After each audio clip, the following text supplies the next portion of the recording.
Should I take a class in person or online? This is a question many people, myself included, will have to answer before a college experience is over.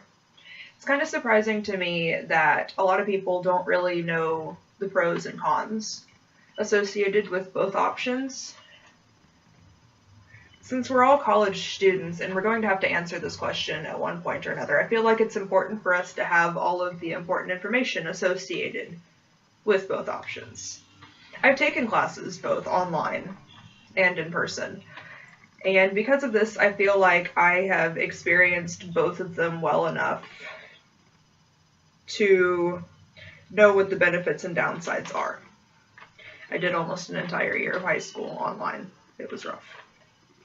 Today we will look at the benefits and downsides to online classes and in-person classes by looking at convenience of the class, the experience that you hope to have with the class or that you may have with the class, and what type of learning style fits you best, and with how disciplined you are also. The first factor you should consider when deciding which type of class to take is convenience.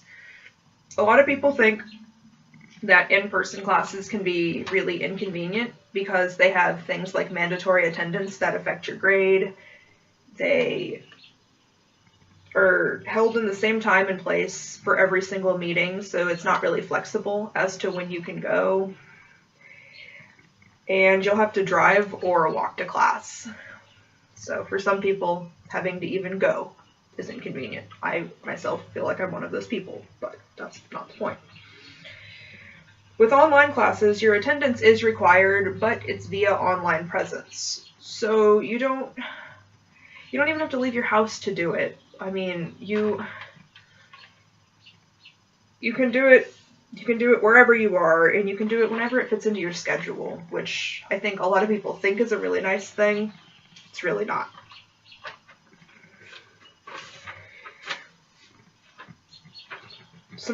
Some problems that are like kind of associated with this whole freedom that you have with online classes are that, yes, you can do them whenever it fits into your schedule, but some people, I am one of these people, that like you get too comfortable, you know, like you think, oh, I have all the time in the world to do this class. I'll do it when I have time to. And then you just keep putting it off and putting it off. I've learned that I am more apt to do the work in a class when I have to actually attend the class. And I've met a lot of other people who say that too. So now that we've looked at convenience, we will look at the experience that you hope to have with a class. You need to think about the experience you're wanting from a class, like what kind of resources you'll need. If you do a class in person, you'll have access to a professor right there. It's easily accessible. You can get help from classmates pretty easily. And like in-person classes will be more lecture-based or project-based or hands-on. Online classes, you will have problems accessing your professors because you can only do it via email. And sometimes that's kind of a pain, especially when you have some non-responsive professors. You don't know anyone in the class, so it's hard to get help from your classmates, which can be rough because sometimes peer help is a good thing. And online classes may also be really reading and video heavy. Now, personally, I'm a person who likes lectures. I think that they're the way to go. So online classes are kind of rough. After looking at experience, we're now going to look at how you learn best and how disciplined you are. The final factors you need to take into account are how you learn best and how disciplined you are.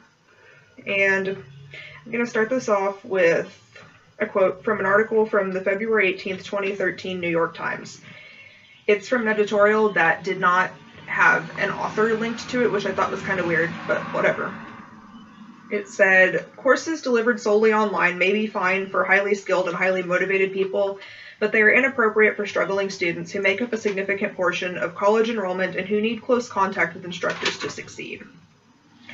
So, I'm going to tell a little story here. When I was in my senior year of high school, I had to drop out. Not really by choice, but that's how it went. And I finished out my last semester online.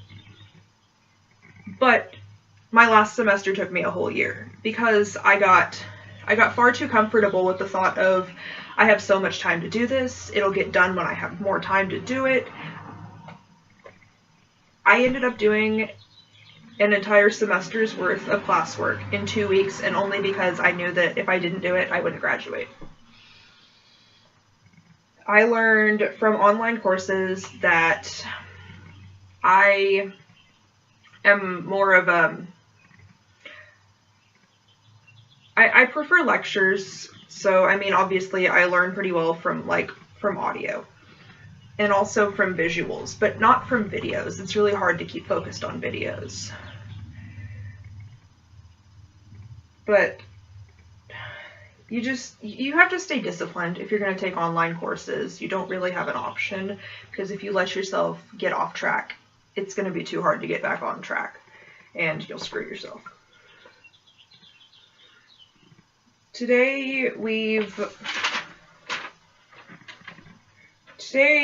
looked at the benefits and downsides to online classes and in-person classes. We looked at convenience, experience that you're hoping to have from the class, and how you learn best, and how disciplined you are. Since most of us are going to have to ask this question at some point, I hope that you now feel more prepared to choose which is going to work best for you as a person, be it online class or in-person class.